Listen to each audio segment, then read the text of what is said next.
Hello, everybody, and welcome back to our journey through Mark. It's been a few weeks since we have done that, but I am glad to be back with you again. Those of you who are new to whichever platform you're listening to this from, whether it's YouTube or Facebook, or whether it's on Anchor, thank you for joining us. Please consider liking and subscribing.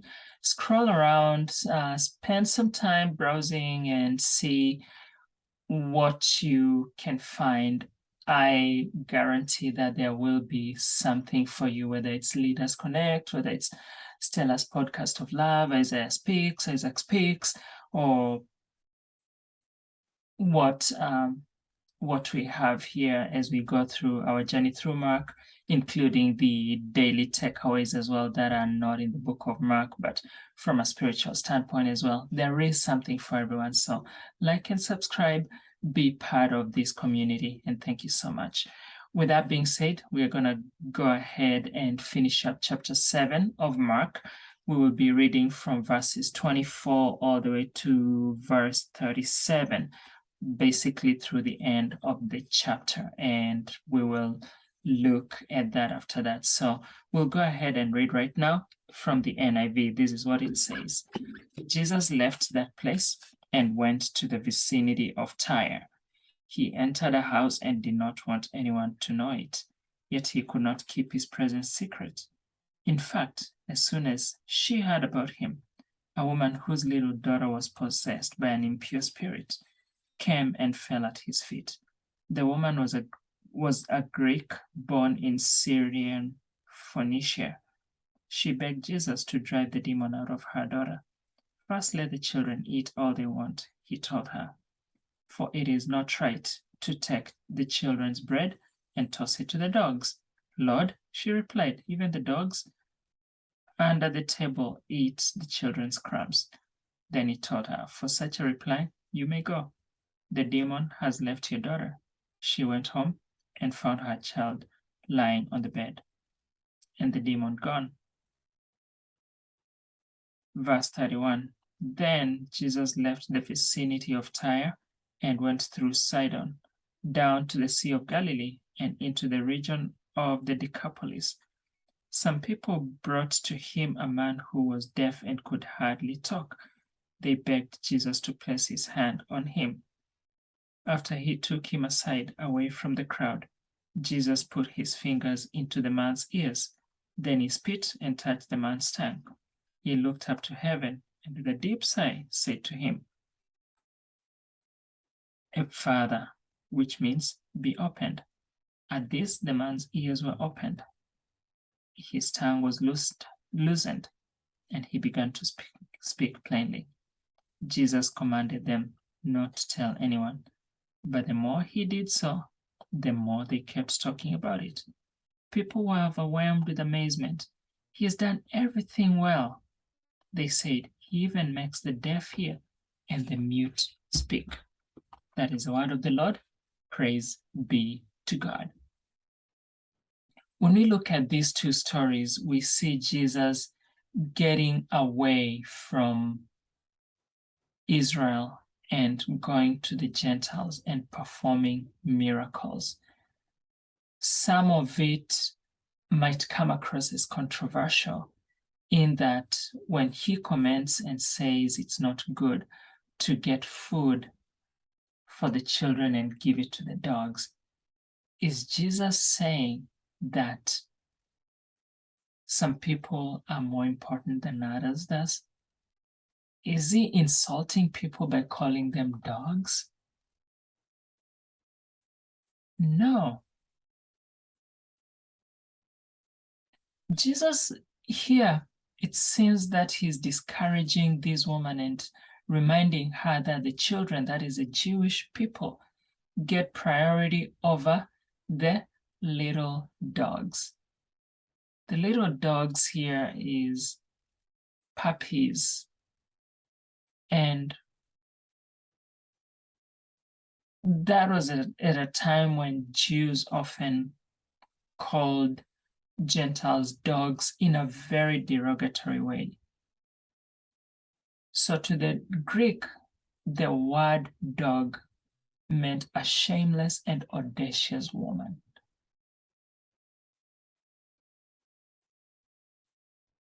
So think about the euphemisms that we use for dog. Think about the B word. That is how the Jews referred to the Gentiles. Now, what did Jesus do? Jesus did not use a normal term for dogs. Instead, he softened it to little dogs, essentially reminding the woman of her place as a Gentile, yet not wanting to push her away completely. And in Greek, diminutives are characteristically affectionate. It's like little so-and-so. And for lack of a better description, there are those times when, for anyone who speaks Spanish, well, they'll add a TO or a TA to a name to mean little so-and-so as an affectionate term for a child. Or for Swahili speakers, when you say ka Daniel, like little Daniel, there's a way you can use it in a derogatory way. There's a way you can use it in an affectionate way. So here Jesus uses it in a very affectionate way. And the woman picks on that and talks about, yes, even the puppies, even the little dogs eat from under the table. They eat the crumbs. She's responding with great faith. She's saying, I'm not looking for what's up there for the children. I just need the crumbs.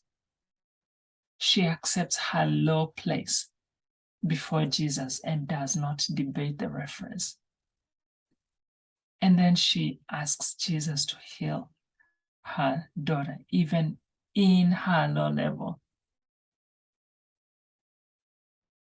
And she received from Jesus. What does Jesus say? For such an answer, you may go.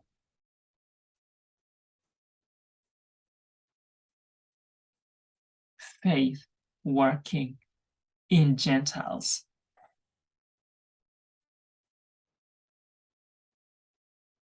There's someone by the name Clark who praised the prayer of this woman and said it showed 9 notable features. Number 1, it was short. Number 2, humble. 3, full of faith. 4, it was fervent. 5, it was modest. 6, it was respectful. It was rational. 7, 8, it was relying only on the mercy of God. And then 9, it was persevering. How is your prayer life? Can you say it has those 9 qualities? Or do we just go on and on and on rambling? So that is one healing that we see. A second healing comes again in a Gentile region when Jesus leaves the region of Tyre and Sidon and he comes to the Decapolis. Do you remember the Decapolis? We talked about it a few chapters back, where there was a guy who used to live in the tombs, the first missionary that Jesus ever sent. He must have done his work.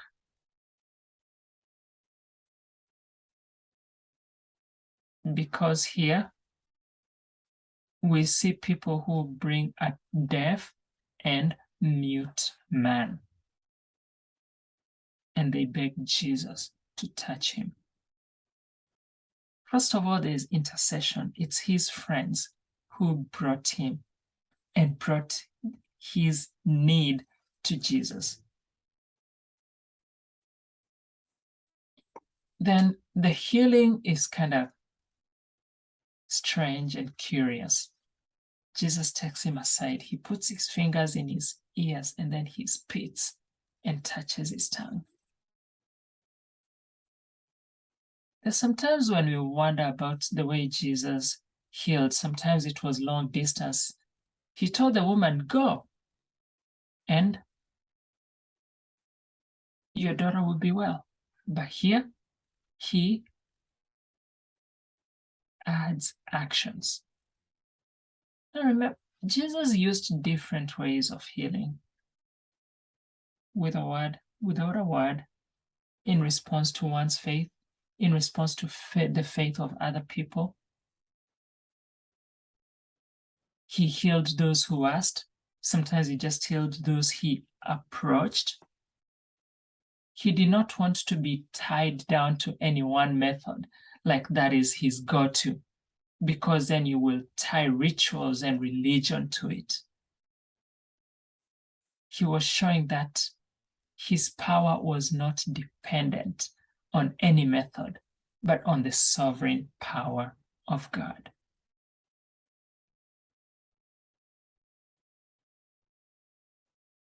So we see him, first of all, he takes him aside, touches his ears, his tongue, and then he sighs.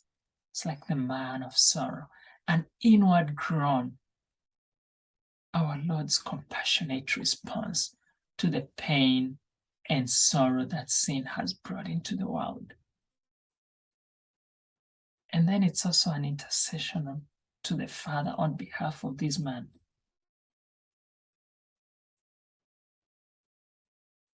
Then he says, a Father, be opened. And again, something Mark likes using, immediately, no therapy needed. His ears were opened, and the impediment in his speech was gone.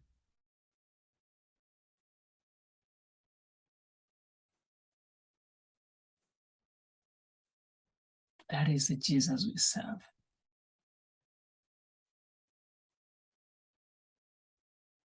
And the effect is that people are overwhelmed. They say, he has done all things well. Jesus does all things well. He doesn't do anything half-heartedly. He doesn't do anything in a shoddy way. He has done everything well. Just like in creation, God looked and everything was good. So even when it comes to redemption, he does everything well. What we find here is that with one word, a man who's been unable to speak becomes enabled to speak, and he speaks plainly, with no speech therapy, with no learning curve.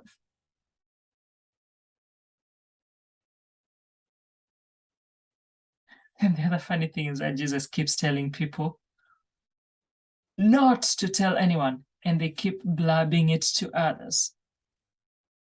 The only person he had taught to go home and tell was the demoniac, who went and told in the Decapolis.